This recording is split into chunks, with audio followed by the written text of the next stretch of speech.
मेरे माता-पिता न होने के कारण मेरी शादी मेरे चाचा-चाची ने 18 साल की उम्र में ही कर दी।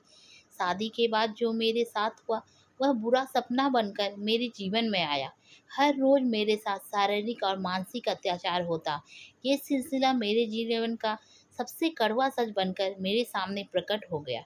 हर रात जब मेरे पति राकेश काम से आते, तब मेरी सास और ननद आग लगाने में कुछ कसर न छोड़ती। एक रात ऐसा हुआ जिसे जानकर आपके रोंगटे खड़े हो जाएंगे। रात के 10 बज रहे थे। सास और ननद रीता को देख रही थी और रीता उनकी आंखों में देखकर डर से थर-थर काँप रही थी। उसकी सास चिल्लाकर बोली, तुम्हारी हिम्मत कैसे हुई मेरे ही घर में ऐसा कुछ करने की? 4 दिन भी नहीं हुए मेरे घर में आकर तुम्हें और खुद को मालकिन समझने लगी क्या?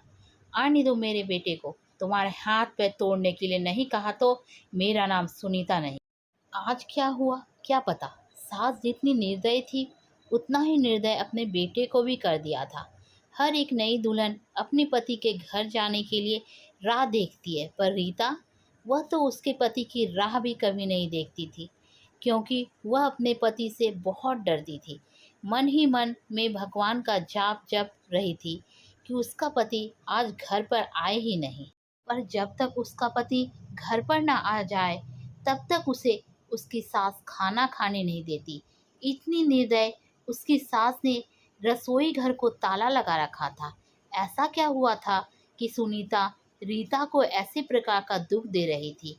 और रीता के पति मतलब राकेश का ऐसा क्या स्वभाव था कि नई दुल्हन होकर भी वो अपने पति की राह नहीं देखती थी? रीता की शादी राकेश से 6 महीने पहले हुई थी। रीता को माँ बाप नहीं थे। 12वीं की पढ़ाई होते ही उसके चाचा चाची ने उसकी शादी करवा दी। रीता की जिम्मेदारी से उसके चाचा चाची मुक्त हो गए। उसकी चाची ने उसकी शादी के बाद के त्योहार भी मनाए नहीं। उसे 4 दिन के लिए मायके में त्योहार मनाने के लिए बुलाया भी नहीं। उसकी शादी करके जिम्मेदारी से मुक्त हो गए बस। रीता के ससुराल में उसकी सास सुनीता, पति राकेश और ननद सविता, जिसकी शादी पक्की करके सगाई कर दी थी। छोटा सा परिवार था। सुखी और शांतिपूर्ण गृहस्थी के सपना लेकर रीता इस घर में आई थी। पर सपना तो सपना ही होता है। हर समय सपना सच होना कम मुमकिन होता है। उसका भी सुखी गृहस्थी का सपना तो सपना ही रह गया।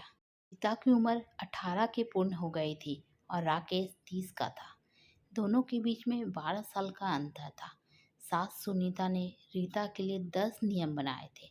सुबह 4 बजे उठकर पूरे घर की सफाई करना, बाद में नहाकर भगवान की पूजा करने के बाद में रसोई में जाना, हमेशा सर पर पल्लू रखना, सबके पहले खाना ना खाना, मतलब सबके खाने के बाद ही रीता खा सकती थी।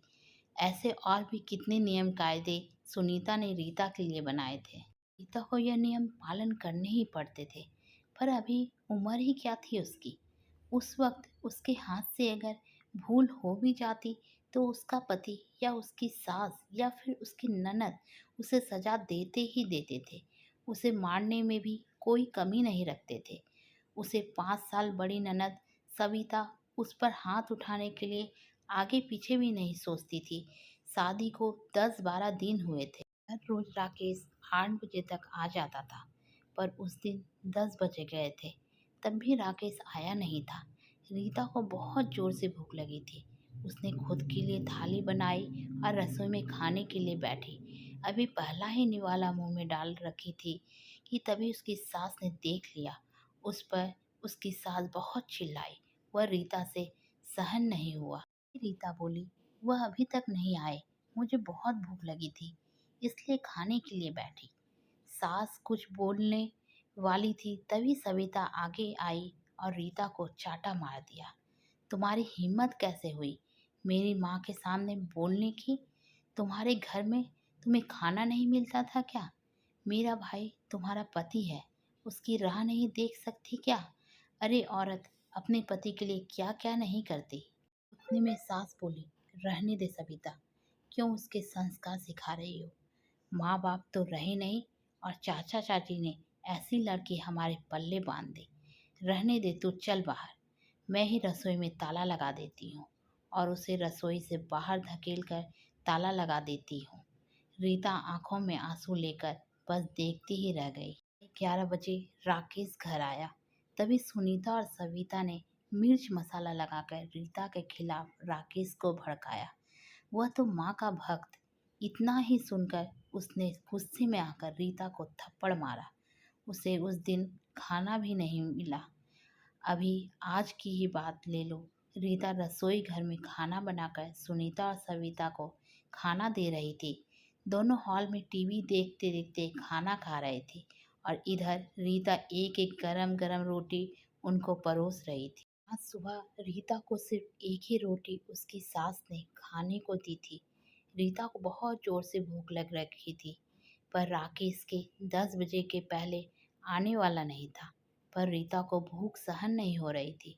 सास और सविता का खाना खाने के पहले रसोई घर को ताला लगाने से पहले रीता ने जल्दी से रोटी अपने पल्लू में बांध कर रख ली। जब माँ बेटी का खाना होने के बाद उन्होंने रीता को बाहर निकालकर रसोई घर पर ताला लगा दिया और दोनों उनके रूम में आराम करने के लिए निकल गए। उसने पल्लू में बंधी हुई रोटी निकाली और रोटी वैसे ही बिना सब्जी के खाने लगी। रोटी खाते खाते उसके आंखों में आंसू बह रहे थे। उसका स्वाभिमान इस बात के लिए रजामंदी नहीं दे रहा था, लेकिन क्या करे, यह भी उसे समझ आ रहा था। उसी समय सुनीता कोई काम के लिए उधर आई और उसने रीता को रोटी खाते हुए देख लिया। बस फिर क्या होगा, तमाशा चालू हो गया और उस वजह से रीता भगवान से प्रार्थना कर रही थी कि राकेश घर पर आए ही नहीं। क्या पता आज वो क्या करेंगे। शादी के बाद इनके ही सामने खाना खाया था, तब भी थप्पड़ मारा था, पर आज तो रोटी चुरा कर खा रही थी। देर बाद राकेश घर पर आया तो रीता का दिल जोर जोर से धड़कने लगा। डर के मारे पसीने से भीग गई। कुछ ही मिनटों बाद अचानक से राकेश का जोर से आवाज आया, रीता जल्दी बाहर आओ। रीता डर डर थर थर कांपते हुए बाहर आई। देखा तो सास अभी भी शेर की तरह उसकी तरफ देखकर गुर्रा रही थी। सविता भी मन ही मन में मुस्कुरा कर देख रही थी और राकेश उसकी आंखों में खून के जैसे गुस्से से लाल हो गई थी।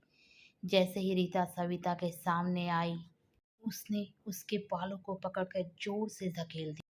रीता बहुत जोर से चिल्लाई, तेरी इतनी हिम्मत हुई कि तू अपने ही घर में चोरी करती है?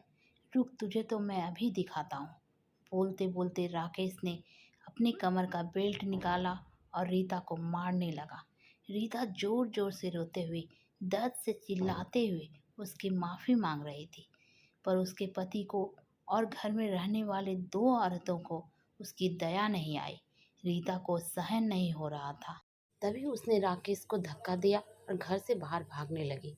तभी अरे पकड़ो उसे, बाहर कहाँ चली, सुनीता राकेश को बोली। तभी राकेश बोला, जाने दो माँ, भाग कर कहाँ जाएगी, कहाँ उसे पालने के लिए उसके मायके वाले हैं जो उसे संभाल लेंगे। आएगी वापस घूम के, यहीं पर जाने दो उसे। पहले मुझे खाना परोसो, मुझे बहुत भूख लगी है। राकेश का बोलना सुनकर सुनीता ने राकेश को खाना दिया। भी सभी खाने के लिए बैठे, पर रीता की याद किसी को भी नहीं आई। बाद में थोड़ी देर बाद रीता घर में आई। उसे देखकर तीनों राक्षस जैसे हंसते हंसते उसके सामने खड़े हुए। आ गई क्या वापस महारानी? क्या हुआ, मायके वाले ने घर में नहीं लिया? सुनीता ने उसे टोंट मारा। तभी राकेश उसे बोला, जब तक तुम मेरे पैरों पर अपनी नाक नहीं रगड़ती तब तक मैं तुम्हें घर के अंदर आने नहीं दूंगा। मुझे धक्का देकर चली गई थी ना? हाँ भैया, इतनी जल्दी से माफ मत करना। अब अगर इसे माफ किया तो ये सिर पर चढ़कर नाचने लगेगी। ऐसी लड़की का क्या भरोसा? अरे भरोसा तो अभी हमें तो तुम पर भी नहीं रहा।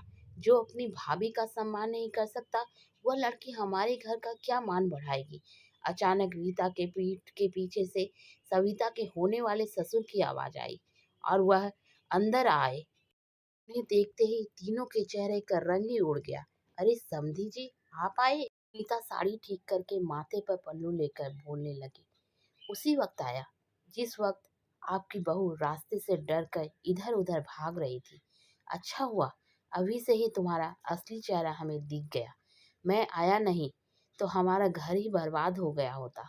अगर ऐसी बहू हमारे घर आई होती तो सविता के होने वाले ससुर उसकी तरफ हाथ दिखाकर बोले, नहीं नहीं, आपको कोई गलती हो गई है, आप अंदर तो आइए, मैं आपको सब समझाती हूँ।